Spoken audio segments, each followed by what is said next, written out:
This is Star Talk. I'm Neil deGrasse Tyson, your personal astrophysicist. And on today's show, we have me. I'm Bill Nye. You're Chuck. Nice. Oh, damn. Yeah. Well, it was pretty good, man. I thought it was okay. Compelling. Yeah, it's compelling. Exactly. I won't say you have a future in it, but it was pretty good.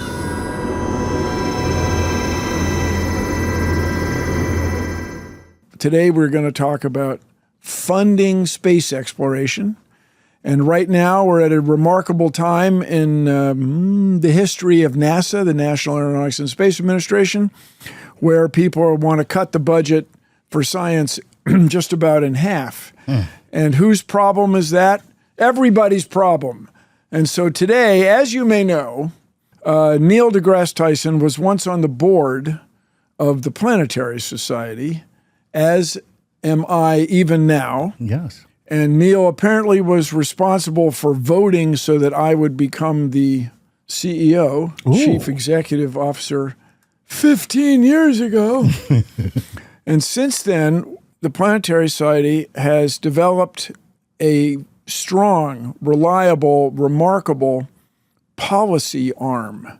And we have here today a guy I consider among the world's foremost authorities, if not the world's foremost authority, on NASA budgets and NASA budget policy. Ladies and gentlemen, Casey Dreyer. And the crowd goes wild. It's pandemonium. My usual welcome. Yes, thank you. Yeah, well, anyway. Wonks are rioting in the streets. So, Casey, you have analyzed the NASA budget extensively. I have. And what's going on right now? It's real bad. I think that's you're judging it. You're judging it. Why do you say it's bad? I think that's actually the most objective and kindest way I can put it. I mean, you're looking at NASA being proposed to be cut by 25%. That's the largest single amount of cut ever in NASA's history. In a what year. about when Apollo ended? It was smaller per year than that. It's now it is? Yeah. No, now is the biggest. It's bigger than it was after Apollo. So we're cutting NASA. The proposal is by more than we ramped down NASA after we ended the moon program. So we ended the moon program. We had a contraction. Yes. And now what we have is a contraction that is greater than that. It's like falling off a cliff. Like falling off a cliff. But instead of ending a moon program. Proposed. But instead of ending a moon program, we're nominally starting one up. That's the opposite. That's even worse. It seems like a bad idea, right? Really, yeah. And then of that big cut, half it's directed at science. Half of the cut is directed at science. Yeah, so we then have to, for the listener who's excited about space policy, who isn't, we have to distinguish between human spaceflight and what would be called scientific exploration. Yeah. Is that accurate? Yeah, NASA science is anything motivated by science that doesn't have humans involved in the process in space, right? They obviously do all the science here on Earth, but this is things like space telescopes, like Hubble. Right. These are things like Mars rovers. These are things like New Horizons, the probe that's out beyond Pluto right now. All the stuff we love. Yeah, well, and Earth observation satellites. Which is even more important. So speaking of Earth observation satellites, how much of these proposed cuts has to do with what I would call Earth science? It would cut Earth science by more than half. And for me, what is Earth science? Yes. So this is when you put a science mission up in space and you just point it back down. And so you're observing things like water distributions, gravity anomalies on Earth, weather, large-scale climate, carbon monitoring, all the things that kind of give us the sense of how our dynamic planet evolves and our system works. I'm going to go out on a limb and say that sounds a little important.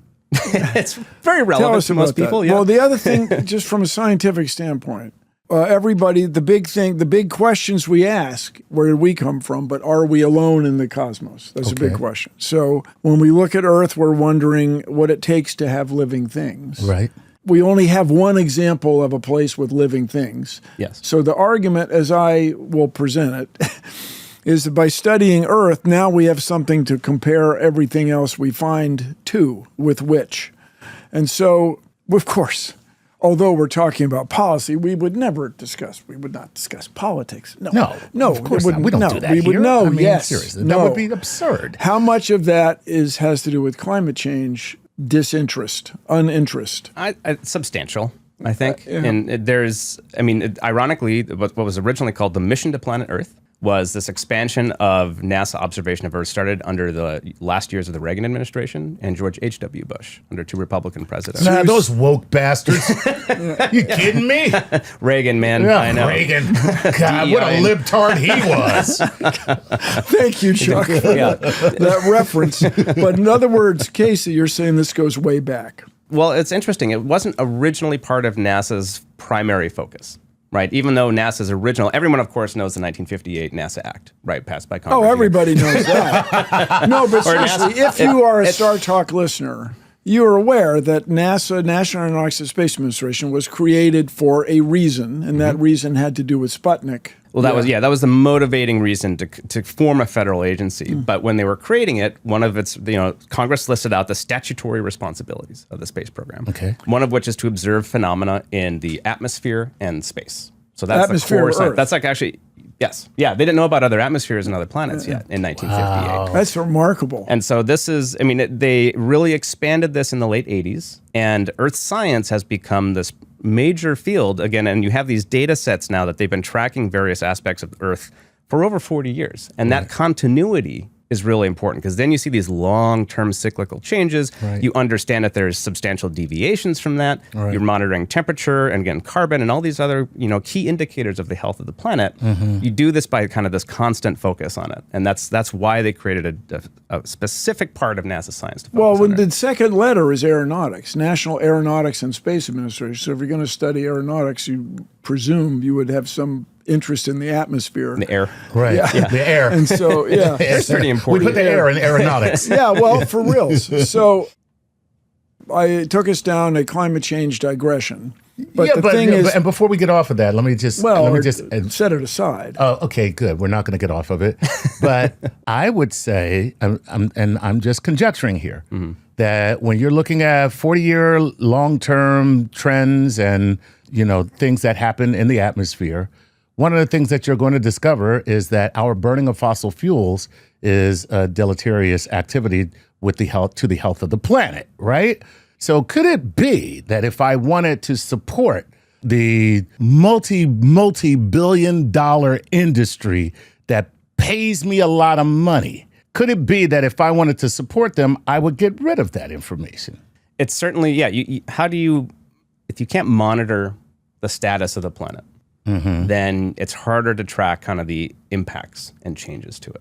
Now, it's this type of stuff, again, I wouldn't necessarily even make it that strong of a one-to-one connection. Okay. There's a deeper that political. Was me doing that. Well, I think, but it's fair. There's a deeper aspect of this that's certainly part of that motivation. Okay.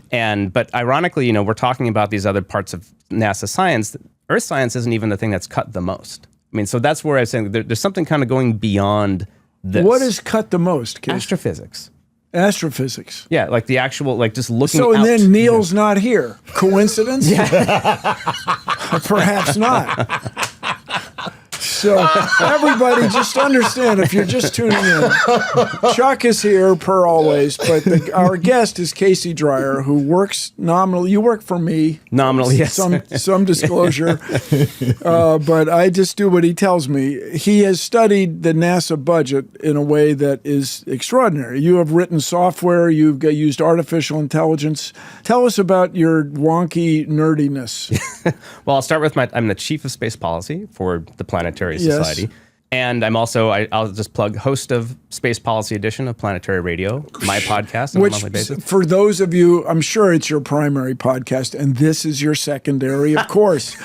Space Policy Edition is... I promise it's way more exciting than it sounds. It's very important. So look, everybody who listens and watches Star Talk will be ultimately interested in the NASA budget. Absolutely. Because NASA is the largest space organization, at least in this hemisphere.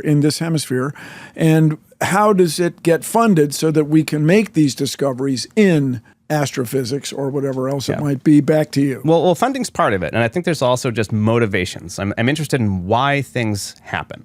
I always say, all these missions that we just talked about offhandedly, to study the Earth, to look deeper into space, to go to Mars, someone has to make those decisions. Someone has to rally and provide resources to build them. They have to design them, think really hard about them. Those don't just happen, right? And I just want to emphasize to everybody, the word mission is not code, but a shorthand for the spacecraft itself and all the things that happen on the ground and all the people employed on the ground to enable the data to come down here. Back to you. Yeah, well, they don't happen in isolation. Ironically, they don't just happen in a vacuum, right, in space. See see what he did there?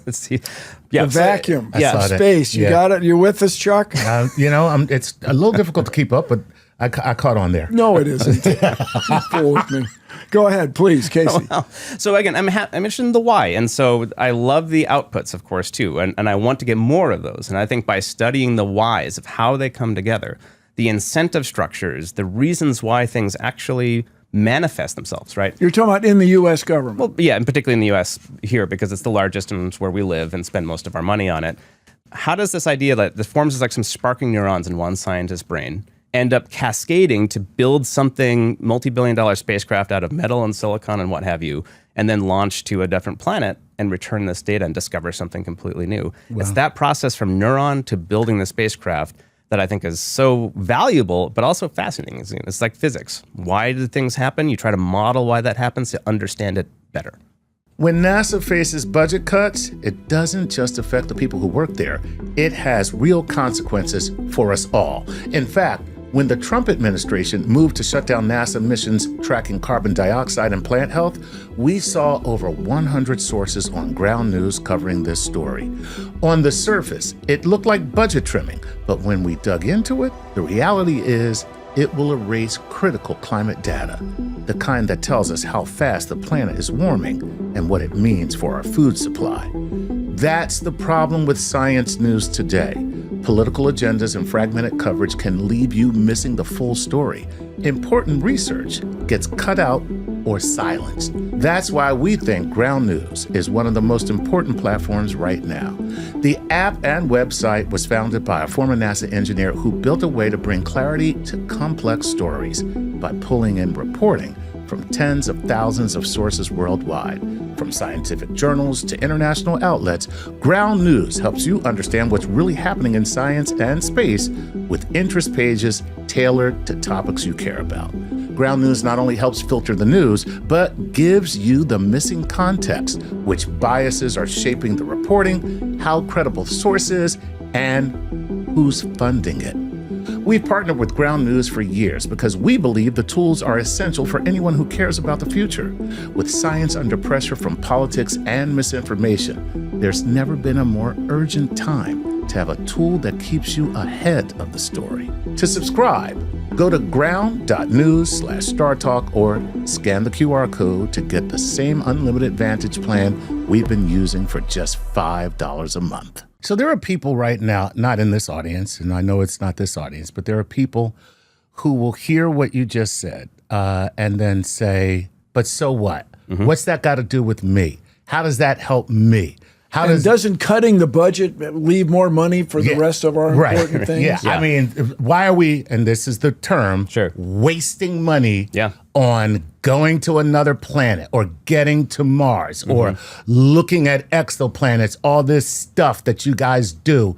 You're wasting money. We could be using that money for something else. That's the argument that you hear most commonly against spending money for something like NASA. Or that we don't have the money. We're broke, or we don't. So we can't spend it. So I always like to put this in context, right? And I know Neil has said this very eloquently before, but NASA is just this tiny, tiny fraction. So if you want priorities, most of the money the U.S. government spends is on healthcare, national defense, and support and social support, right? So Social Security, Medicare, Medicaid, military, all that stuff. It's vast. 3/4 of all spending is that. And then NASA is this your little sliver, less than 0.5%. And then of NASA, right, 1/3 of NASA roughly goes to science. So you're talking about 1/3 of less than 0.5%, like 0.1% of every tax dollar, right? You're talking about fractional pennies at this point. So it's not a lot, right, in the scope of when you're spending $6 trillion, right? This is akin to, we spend more money on pet food in this country than we do on sending things into space. for scientific reasons, right? We can afford this. I mean, we can dogs, walk and chew dogs gum. got to eat, man. Come on. So we I can saw some afford very this. fancy pet food places. those We can days. afford this, and yet there is a movement to not even spend this money. right? Correct. There's an overall desire to kind of cut without really consideration of what does that mean more broadly. And I'd say to your question, Chuck, it's more of there's practical reasons why we do space, and I think we talked about some with climate. You know, we want to understand why we can live on this one planet and not others. And by understanding other planets, we've learned how unique and rare our planet is. You look at Venus and Mars right next to us; those are your two kind of worst case scenarios. You either get way too hot with global warming, and global warming was actually an idea spurred by observations of Venus. Yeah, Venus Right? is, you can make an argument that in the modern era, climate change on Earth was discovered on Venus. I think, And is that because Venus has runaway greenhouse effect? Boom, boom, boom. and it was our imaginations as humans are so limited that we need to go out and look, because then we're surprised about what can actually happen. Especially my old boss, am I right? He didn't- Limited imagination. Yeah. No, go ahead. He is the problem. It's a solid joke. But or by was. going out and looking at these things, we're like, oh, this can happen. Things like dark energy. You know, these things about what we don't know surprises us by definition. And it's that surprise that pushes us to modify and improve our understanding of the systems in which we inhabit as humans, which is the cosmos. And so we are behooved to try to understand them better so we can live better in it. You know, and then there's, I'd say, a deeper philosophical thing of, do we want to be people who are looking forward to new things? Or do we kind of hunch over and just swipe on TikTok for the rest of our existence as a society? I know what my vote is. All right, so hang on. Those are Let's really talk good cat about videos. something specific. Let's talk about something specific that's near and dear to me. Obviously, Chuck, Mars. Yes, planet Mars. I knew you were about to I was blurt about it to out. go there. Yeah. So right now, as we're recording, just last week, a paper that had been published over a year, or about a year No, ago. the paper just came out. The discovery had been... The discovery. Yeah, Thank the you. initial discovery. Explain of the that. meteor. Yeah, please. There is a rock on Mars that the Perseverance rover studied. Oh, yeah. This is what they call it a potential biosignature, but is the most promising potential biosignature. What makes it promising? What are we looking at? It's Leopard spots. They're called, yes, the technical term, the casual term, leopard spots. But what they found on this piece of rock is they found biological, kind of organic traces overlaid. Carbon compounds. Yeah, carbon compounds, which are the building blocks of life, overlaid with various kind of these shapes and patterns in the rock that on Earth are always made by biological systems. Right. And so bacteria, it's not, yeah, things like the exactly, little fungi, one of these bacteria. guys, yeah. And so if we had found this rock on Earth, we'd obviously the bacteria made this. Oh, that's what we'd say. So we'd say bacteria. there'd be no obvious other explanation on Mars. So they can't fully say that it is, because there are some unlikely but possible, what they call abiotic, natural ways to make this that they can't completely rule out. But we have a sample of this thing that, if we wanted to, we now have this paper put forward a series of hypotheses that we can test. We have to do them here on Earth because we need the big, expensive equipment to do it. But we have the ability right now. There's a piece of rock on Mars that we could bring back and say, was this life? And it's in a tube. It's in a tube ready to go. And Hopefully ready to go. There is no plan to return these. Yes, so we have this, and the White House budget canceled the effort to bring back those samples. What motivated canceling that? Chuck's thing about what are you wasting money on? Who cares? That, yes, money is a big part of it. This belief that, humans will just pick it up anyway, so I guess why bother having robots do it? If I may digress, Chuck. Yes, please. Surveyor 3? Surveyor 3. Exactly. I'm glad you brought that up. So you ever heard of Surveyor 3? I have not. Before we landed humans on the moon with Apollo, sent a few spacecraft that weighed the foot pad, the cool-looking pancakey foot pads, had about the same weight on them on the moon as was planned for the lunar excursion module, the thing taking the people. So it landed Surveyor 1, 2, and 3, and then Apollo 12 astronauts in the cool go-kart. Yes. No, they didn't have the go-kart yart. They landed next to it. They didn't have the go-kart see, until that's why Apollo he's here. 15. Thank you. Of course, right? Everyone knows. Yeah, well, he does know that. He's the wonk man. So they walked over to it, moonwalked over to it. Oh. and brought back a piece of the camera or camera-related... They cut off some pieces of the spacecraft. And brought it back to Earth, and I was a kid during this. Oh, my goodness, microbes have survived for 2 years on the moon. They found they found some potential microbes on it. But then it turned out... It was our microbes? That we just contaminated it here on Earth, just screwed it up. Now, I don't think there's any fear of that on Mars, though. Well, I think the fear is the right word, or a concern, maybe, is the thing. My fear or anxiety or taxpayer arms akimboticness is if you send people, you're going to contaminate it. You're going to make a mess. And then will you be able to distinguish between what may have grown the leopard spot patterns or what humans brought by accident? And this is not rocket surgery. This is obvious to me. Dirty little secret. Every astronaut spacesuit leaks. It's constantly leaking little bits, and we're just these walking bags of bacteria and viruses, right? And so it's just we're walking around on Mars. You just like shooting off little viruses and bacteria just in this air around you. It's functionally impossible to do what's called planetary protection. This idea that you have to not infuse another planet with your own biome. And as humans, so when we send robots, we bake them at 500 degrees, for 3 weeks to kind of kill everything or cover them with acid. Sort of kill everything. Yeah. But you can't bake an astronaut at 500 to Although make them, there's a few I wouldn't I guess if you do, they are delicious. They're a lot less effective as an astronaut. Whoa, that's getting a little weird. But just a little. So anyway, this argument is clear. To Star Talk audience, I can make this argument that you can't send people, will contaminate, you won't be able to distinguish what you were looking for from what you brought by accident. Yeah. Well, there's a number of reasons you can't have people necessarily do it, because it's also where you land on Mars. Can humans get to where they sent the robots? Maybe not. They landed in this big rocky crater. Humans will have to land in a big flat, the safest possible space. Right. Big runway. Can you get close enough? If you're landing in a big rocket, will you just kick up so much dust and debris that you damage everything? There's a lot of problems with this. Plus, more to the point, at no point in history ever has adding humans to a space mission made it cheaper or happen faster. Right. That adds complexity. Makes sense. Because you're bringing bubbles of Earth with you to keep you alive for that amount of time. And also, we require a lot of maintenance. we are quintessential high maintenance. I have a toddler right now, so I resonate with that very strongly. So with this in mind, the last budget proposed for bringing back these rock samples, this is an acronym everybody loves, is MSR, Mars Sample Return. I think it's the worst name. What would be a better name? That's a great question that I don't have an answer for. Can I just be the critic on it without having to offer a Mars solution? Rock, Call it back. Bring back better. Bring them back. Well, I have my Mars Sample Return, Bring Them Home T-shirt on right now. But I always think sample makes people think of like the doctor. Like the Bring Them Home is pretty cool. Yeah. Because that elicits a different type of Bring Them Home. And the word home is evocative. Right, yeah. I I'm mean, evoked. Call it just something cool like the Athena mission. I don't know, right? There's just it's sample return just sounds very clinical, and kind of static. Where this is a really ambitious. Is it a true fact or a false fact that the last bid was $11 billion? Right. That was one of the reasons that things were. There's deeper technical reasons to do this because you're not lots of novel technology. You have to go back to where there's a rover now, land next to it, somehow get the samples onto a rocket that you land on the surface of Mars that can sit there for 2 years on its own.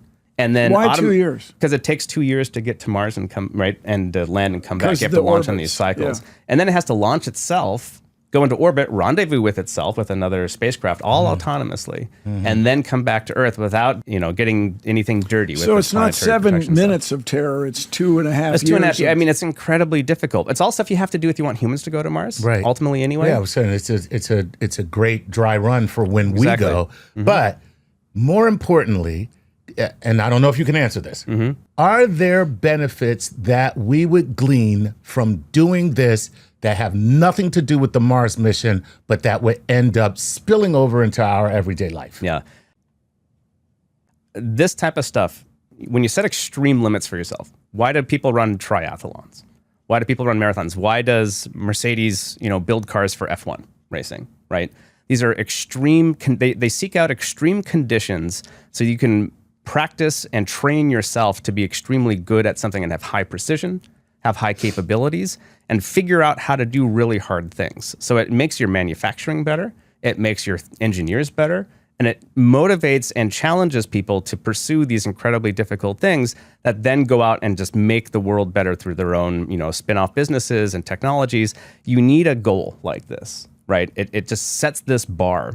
And these types of, autonomy, right? Robots know how to do things is kind of a big deal right now, right? We're figuring out how to do that, and there's huge reasons to do that. So you threw in the word reason. Mm-hmm. Why does anybody want to bring these rocks back? Bring these rocks home in the first place? Well, the life question, right, is a big one. That's it for me. Well, if we were to discover life on another world, it would change life on this world. That's my claim. Could that be a fear for many people, though?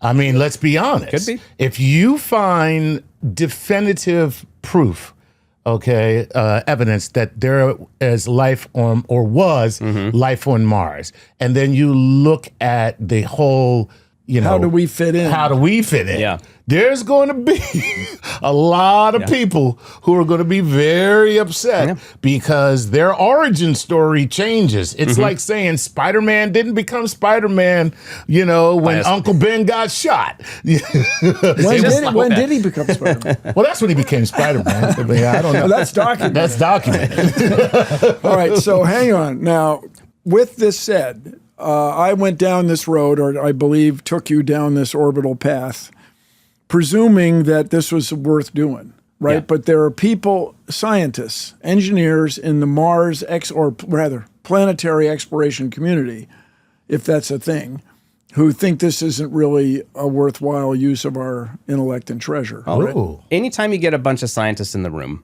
and I'm sure you've heard it on this show, they will never fully agree with each other, right? I mean, they are contrarians by nature.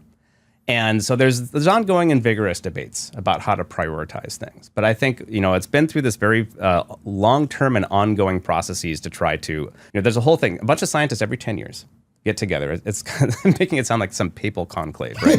It's every 10 years, it kind of is. They get together. It's more open than that. They don't go into a secret room. Do they wear the hats? They don't wear the hats. They don't let me in, so I can't say. Yeah, you can't say. There you go. But it's through the National Academy of Sciences, right? And it's through, they argue for about 18 months about what our priorities are. And they argue by email or something? They get together. They go to conferences. They have formal ways to get together. And then they argue in person. And they say, these should be the biggest. Actually, what they do is that these are the biggest questions. And I think this is what's interesting about separating science from human spaceflight, about how we decide what to do.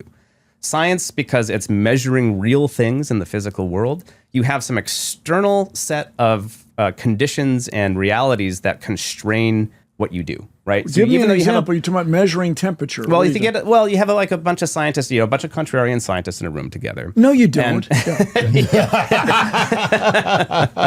And that would just be, how do you resolve? I think looking for life on Europa is more important than looking for the history of geologic evolution of the cosmos, in dark matter or dark energy.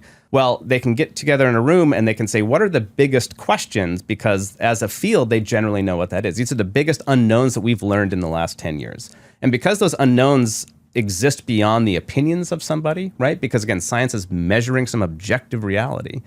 You will eventually find some version of consensus to say these are actually the biggest and most important questions, right? So what happened with Mars sample return? Well, I think it is set as the priority, and I think it has been a long-term priority because, again, it has all these benefits.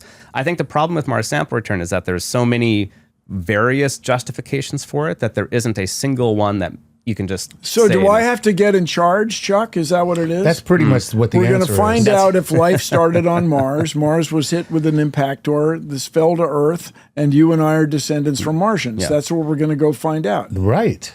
Do you guarantee this as the outcome? I guarantee that we will evaluate that. We can evaluate that hypothesis before we send people and contaminate it. Yeah. So, with that said, there's this proposed cut. Mm-hmm. Meanwhile, people at the China National Space Administration are going, Chuck, I've disturbed. I'm sorry. Take it, Chuck. Take it. That was a fabulous reaction. No, I'm just. For those of you listening only, Chuck grabbed his face. Yeah. And that would, this very troubling image. Back to you. I'll put it in the words of a very wise leader who said, "We invent all of this, and then we don't have it. It's not here. China, China's killing us. They're killing us. So, I mean, Who were you talking about? So the China National Space Administration is doing all these missions that are almost one for one. They actually have a Mars sample return mission going in 2028. Well, I mean, So again, offhanded remark. Yeah. Expand on that, Well, please, if you would. Well, I think so. Maybe just to step back and say, even if you don't buy the China competition or don't want to have that kind of geopolitical thing, it is the framing of the administration right now that there is and even beyond that, a new space race with China. There's just a hearing in Congress framing it literally that way. So it doesn't make sense that in order to win a space race, they cut our science budget at NASA in half. Well, isn't the argument that getting to the moon is what matters? Well, the moon, yeah. The universe is a lot bigger than the moon and Mars, right? What? Like, there's a lot more to the universe. If you say you want to, become or retain, leadership, over China or any other country, you can't just decide other parts in space don't count. Right? It's like, no, that's like, no. Going to Mars sample return, that doesn't count. Jupiter doesn't count. Anything further out, that doesn't count. Only the moon counts. That sounds like, a 2-year-old determining making things up on the fly so that you can and you win have by a default. 2-year-old now, so you're. I resonate very strongly with irrational claims very strongly held. How often have you said to your 2-year-old, you have 3 kids? How often did you say, your claims are irrational, young man? I can't count them. I can't count how many times I've said so that. with It's an this in excellent way mind, to argue with it. China Space Administration is planning to do this, Mars and we'll sample talk return. about stuff besides Mars, everybody, but just this one thing. They're going to do this similar mission. Yep. Okay, so how about this? These same people that we spoke of hypothetically in the beginning of the conversation, and they say, so what, they beat us? Yep. Big deal. So what, we lose our hegemony in space? Big deal. What's it mean? Yeah, that's actually, frankly, a really good question. Because I tend not to really go in on the pure competition aspect of it. I think there's a symbolic aspect of what do we choose to do as a nation that is peaceful and cooperative and ambitious. And space science is all of those things. It, by definition, requires us to work together in groups of people because it's so complicated. It requires us to work with our allies, very closely. And it says it's wildly ambitious and optimistic. It's like, we're going to go, what's on that red dot in the sky over there? Well, let's, roll up our sleeves. And So along this line, you say it's cooperative. Right now, so during the Apollo era, as I like to point out, when I was young, during the Apollo era, it was a government effort. Everybody who worked, NASA was considered the best job in the world for a few years. But now we have these commercial companies competing with each other, not working together. Address that, man of Wonk. Well, commercial can do a lot of great things. They can make it cheaper to launch things into space. They can make satellites that bounce our internet signals back to us. They can make things that look at at Earth. They do things that go up and point back down. That's what commercial does. And because that's where the market is. Because there's money there. There's money there, right? Well, why is there money there? People like to hear themselves talk. Like, are we not the most insular creatures, right? Like, we are self-absorbed, so everything is just. I go back to this TikTok, and sorry for people like TikTok, but I'm an old man now, and it's just swiping, and social media is like the lunchroom in the high school cafeteria, right? And it's all this, who's saying this and who said that? Oh, this person has a beef with this person, blah, blah, blah, blah, blah. It is the most kind of internal and closed, kind of self-obsessed driver of human interest. Space is literally the opposite. It literally pulls us out and away from ourselves a little bit. So about and have the a bigger competition. perspective. So going. No, it's cool, man. But so commercial stuff. So people will pay for, again, practical things.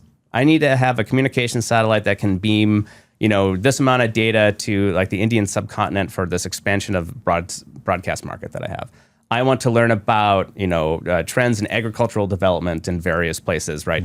But go beyond that, there's no market to say, how does Jupiter work, right? What is the nature of dark matter? Is there life on Mars? And I can say, we've had a lot of private space companies and individuals. They've been happy to send themselves into space, and they've been, or small, tourism in various ways, and they built rockets and they built a lot of things, but there's no one of them, not a single one of them, has ever built a science mission with that money.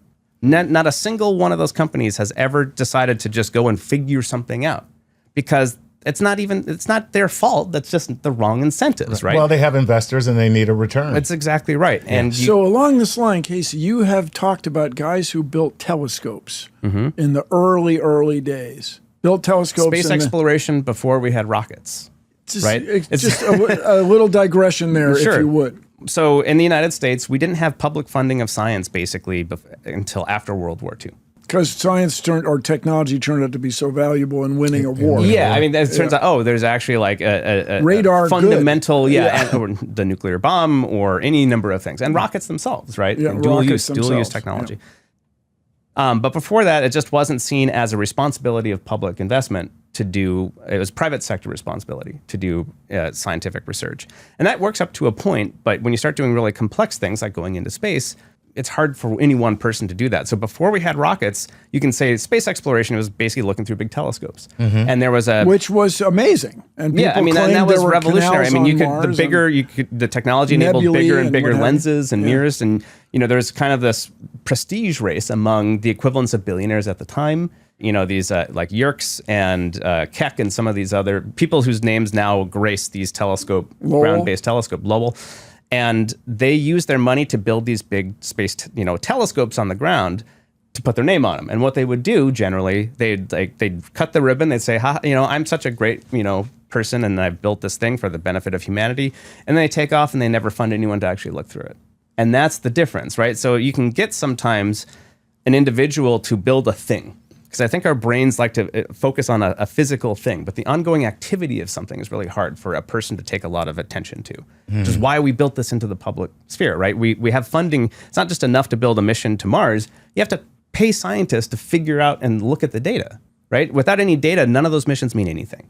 Right? The telescope without making sketches of what you see, taking pictures of what you see. Right, it's like the equivalent of a tree falls in the forest and no one's there to hear it. Now, along this line, you've referenced Jupiter. You might have said, I think you said Europa for a minute. So there's different opinions in the science community about which place to explore with how much money, right? Yeah, I mean, until basically all this money was cut by the White House, right? So that's I think that's really pushed a lot. Those are internal, it's like we have a certain amount of steady funding. Let's kind of figure out where to put our efforts. And over time, you say that was a good process or good enough. I mean, I think that's the best, it's an ongoing process, but it's an open and deliberative process. There's always going to be disagreements. But the point is that you have these external factors of just the big questions. What big questions are we trying to answer? Where did we come from? Functionally, that's what they are. Are we alone They're in all the related universe? to that. Like, how did these things form? Why is the solar system the way it is? How did life arise? What is the nature of dark matter, dark energy? These are all frontier science things. And that's what you bring up in terms of China's space ambitions. Their scientific program is ramping up to answer the same questions. Right. And so they're like people in many ways.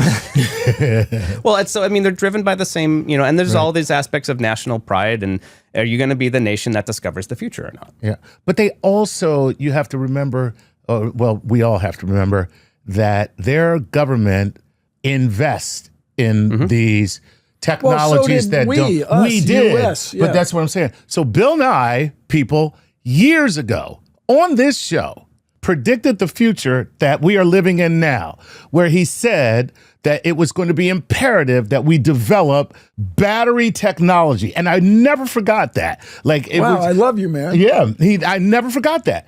And now the Chinese, they dominate battery technology because where we did not invest, they did. Yeah, Casey, what about that? Well, batteries are very useful in spacecraft. No, right? But seriously, China has mission for mission. There's a very strong one-to-one correlation between what China's developing and what we have proposed to cancel in the United States.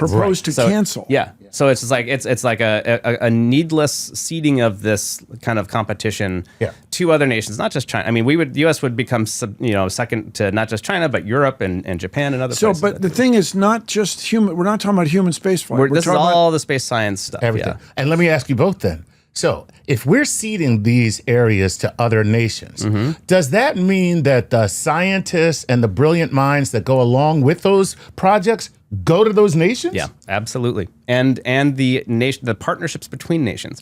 So of the things that the White House has proposed to cancel, more than a dozen are with our closest allies nominally, right? And so European Space Agency, these missions, these joint missions that we've made commitments to, we're just abrogating those commitments. And we're saying, sorry, folks, we are no longer going to fulfill our commitments. So there is no one within the administration pushing back against the way you describe it. It sounds extraordinarily short-sighted. It is extraordinarily short-sighted. So yeah, strangely enough, Congress itself has actually been doing the right thing on this. Tell us which about is not Congress. A phrase I say often, but they've actually been doing. What have they been doing? They both House and Senate, which are both Republican run, same party as the president, have put forward their own kind of funding bills for NASA next year as part of this whole ongoing annual process. So can you wonk it for us? Sure. There's something called the President's Budget Request. President's Budget Request, the PBR.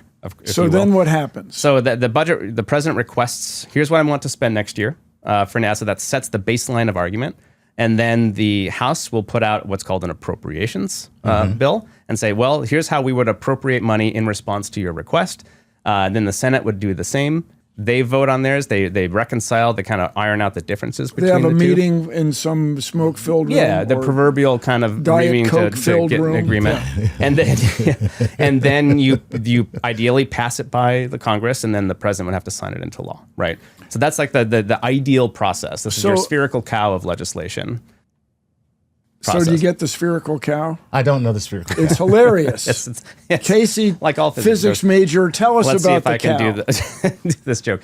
What is it? A farmer comes up and goes to a university and says, my cow isn't producing enough milk. How can I get my cow to produce more milk? So he goes to the biology professor, and the biology professor goes through this long process of understanding that, he explains to him, if you give these types of foods and things, when you understand these kind of process works, and he does that. And that'll help your cow get more milk. So the farmer goes, okay, that's a lot.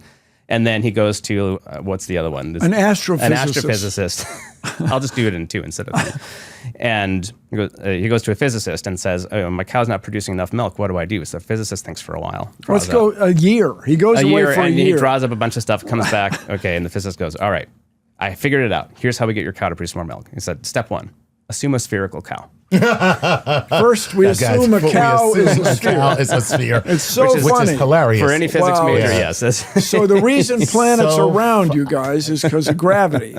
And the reason asteroids are not quite round, they don't quite have enough gravity. So with all this in mind, Casey, so the president's budget request this year was extraordinarily low. Destructive, yeah. So destructive. Draconian, unstrategic, wasteful.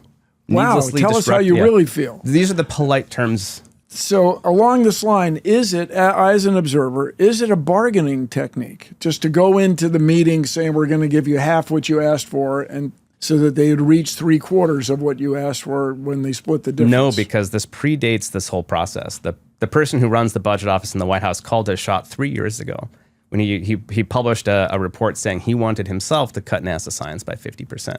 This is deeper. You're talking about the Vodster, Russ Vought, the director of the Office of Management and Budget, who we don't have to go into this level of detail, but that's what the Space Policy Edition is for. Yeah. But the point is that... But the Star Talk listeners are interested in how we got here. There's a deeper level of animosity clearly being expressed towards federal investment in science that I think is profoundly short-sighted. Right. And ignores the wild benefits that have come from, again, this very brief, in one person's lifetime, the United States went from not funding science barely at all to having, winning most Nobel Prizes in science, right? That all started again, and started in the late 1940s. It was 1950 when the National Science Foundation was created.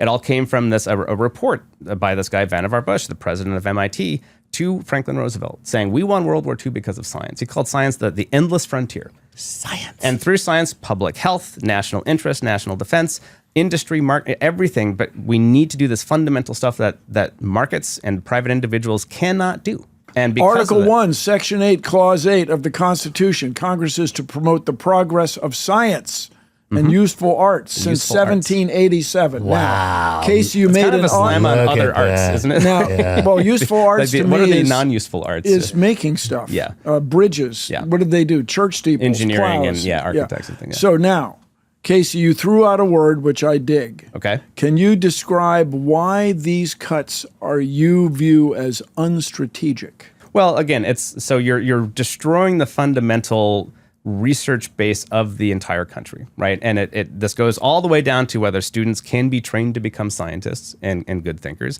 or engineers. It breaks, again, all of these alliances with our allies. It pushes them to work with other countries who are more reliable. So we're actually pushing allies away. We're becoming more insular. We're destroying our own ability to do this research. And, through this broader attack, I'd say, on universities and academia, we are undermining this kind of powerful engine of insight discovery and economic growth that we've created in this country. Specifically, I wanted to ask you about sending humans back to the moon. So in that sense too, so there's a pivot to sending humans to Mars. If your strategy is to send people to the moon, this is unstrategic. It also, again, tried to disrupt a ton of the other political investment and the political consensus behind going to the moon. So that's the other thing. Nothing happens. Space at NASA it's a product of politics, right? We are in a nominally still democratic society. And we have the ability and the right of every representative to have some kind of valid reason to support. You need a coalition of people to support you. Right. Why are we going to go back to the moon? Right. So it can't just be one person. It cannot. It should not be one person. Okay. Right. And it cannot just be one person. And so you need to have something that builds a coalition of people who agree with you. Right. And you have all sorts of reasons. People have all their reasons for wanting something, and you have to accept that. That's just a product of our system. And so our current effort to the moon, it's not the most efficient, it's not the cheapest, it's not the fastest, but it is politically stable. And that's your zeroist Describe law. it. What do you mean? It's because it's been going on for decades? It's survived. It's the first effort to return humans to the moon that has survived a presidential transition. Where did it start? It started under the first Trump administration. Mm-hmm. He actually the first administration had really good space policy. Yeah. And he was all about it with Space Force and the whole deal. And well, yes, the Space Force got a lot of it, which is arguably actually not the worst policy. But then creating Project Artemis, right? And the Biden administration carried that on unchanged. What else did Biden and Trump agree on? And so, the fact that because nothing. I mean, as your listeners know, right? The motions of the planets do not follow convenient political cycles, right? They don't go on 2 and 4 year cycles of politics. You need to have someone to pass this baton off on.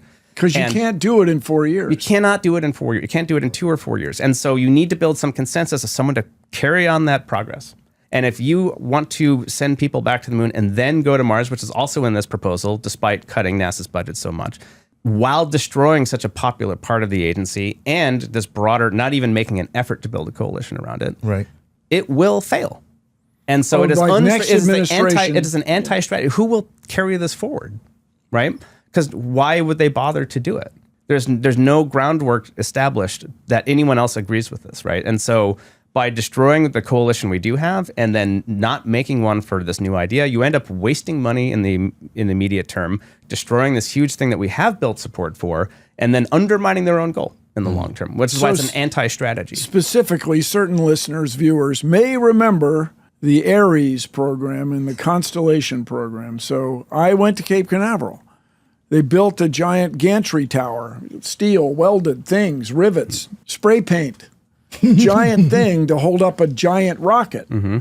And the rocket was going to be all solid motor, a solid rocket motor, no liquid fuel, booster, right? Yeah. Wow. And then people realized the thing was going to be a wobbly mess. And is that accurate? Yeah, I mean, yes, it was the last gasp of what George W. Bush's return to the moon program was this, right? And hang on a second. Is the current Artemis program not derived from return to the moon? One piece of it is the Orion capsule, which is going to launch with astronauts in it next year. But the Space Launch System, big rocket, no, that's not derived from that. That's all different stuff. All right, so let's talk about the Space Launch System. Sure. So the other organizations, everybody, this has to do with cosmology and exploring space. SpaceX, Blue Origin, European Ariane rocket, Rocket Japanese Lab, Firefly, all these new rockets are working. Yes. Largely, yeah. By and large. Space Launch System. It's fun. Go ahead. It's fun. I mean, it's the big government moon rocket that this is why Congress mandated. This is the first rocket to be mandated, written into law. It's illegal for the U.S. not to make this rocket. 2010 or something? 2010, it was written into law that NASA had to make this rocket using existing shuttle components. It's a way to basically, when they retired the shuttle, they wanted to keep their workers in their states working on space stuff, so they built this rocket out of the same shuttle. And this is part of what you say, the inefficiency of NASA, but is inefficiency necessarily bad? It's depending what you're optimizing for. Do you optimize for political stability? Then yes, you like inefficiency because then you spread your money around the country. You build that coalition. There are 10 NASA centers for a reason. There's 10 NASA centers, big contractors and like Utah is really invested in the Space Launch System because they build the solid rocket boosters there. Because it's Morton Salt. That's just like where they happen to, create that, that's where that company happened to be established. And people don't like that. I mean, I understand the frustration. And then they say, oh, well, we should have SpaceX, which does things a lot cheaper, which they do, and a lot faster, which they do. But because there's an irony because they're so much more efficient, they have a much smaller footprint around the country. So their invested political coalition is a lot smaller. So they're actually at cross purposes, efficiency and political stability in terms of, does my district benefit from this moon program? And so these are the types of inputs that I think are really fascinating. Why do we have this rocket that costs roughly $4 billion per launch, right? We'll launch $4 billion to launch the full launch. stack with the Orion. Expensive. It launches once a year, which is crazy low at most, right? SpaceX has over 100 launches this year. Yeah, and it's only September. Well, you have then you have Starship, right? Which is the whole space, which is everything will be made obsolete by Starship, which it might be. But the reason why it persists, the Trump administration tried to cancel this rocket this year. But you know what happened is that Ted Cruz, no real critic of Trump, completely wrote into a separate bill, nope, you're actually going to fund this. You're going to spend $1 billion on this every year. But see, that sounds like it's more like a jobs program than advancement. It is, but I like to say, space is the only industry that is ashamed that it makes jobs. Like, great, I love jobs. Like, doesn't that's true because defense is nothing but a jobs program too. There's a lot of jobs. Nobody Come on, cares. No, defense. They make stuff to defend. Well, this is true, but I'm saying there's a lot of defense when you look at when you look at $800 billion. There's a lot of waste there. Almost a trillion now. Yeah, there's a lot of waste there. Is what I'm saying. I mean, this is my contrarian self, right? And this is I'm frustrated by it too. And this is I don't necessarily defend this way of doing things, but it's the incentive structure selects for these types of programs, right? Gotcha. Based on this distributed representative democratic system we have. And if that's the tax in a sense of getting a moon program to survive for the first time, the fact that we will be launching astronauts around the moon next year, fine. So let me just make a public service announcement, if I might, because what you're saying right now seems to be that if you can incentivize your representative to fund NASA, NASA will be funded. And believe it or not, when you reach out to the people that you vote for and tell them, hey man, you better do this, they actually do take note because quiet as it's kept, we're the boss. Okay, I know nobody wants to actually believe that. They work for us. They work for us. So if you reach out to them, and I'm talking about our Star Talk audience, and say, I do not want to see NASA decimated. I want to see as much money as possible that can go to NASA. And I particularly science. Right, and to studying the Earth. I want money there. Yeah. They believe me. So along that line, it means something. Yeah. Well, so I'll just plug planetary.org. So I mean, one of the things we do is this is a nonpartisan grassroots effort that we try to do. For the most part, you know what? Congress has agreed with us on all the things I've just said. Congress has largely agreed with, and it really speaks to this is not something to completely despair over, right? And because it's generally still, with exceptions of things like earth science, unfortunately, but generally still it's political but nonpartisan. And political, but not partisan. Yeah. And so if you just participate in that process, and we've done this for years, and we've had a very good response. How would a visitor to planetary.org participate in the process, Casey? Funny you mentioned that, Bill. And what was that website again? Yeah. Planetary.org. Well, we have a link. Save NASA Science is our big campaign to do this. And it's been we've had hundreds of thousands of people respond. And we've had dozens of other organizations, to your point, thousands Chuck, of scientists.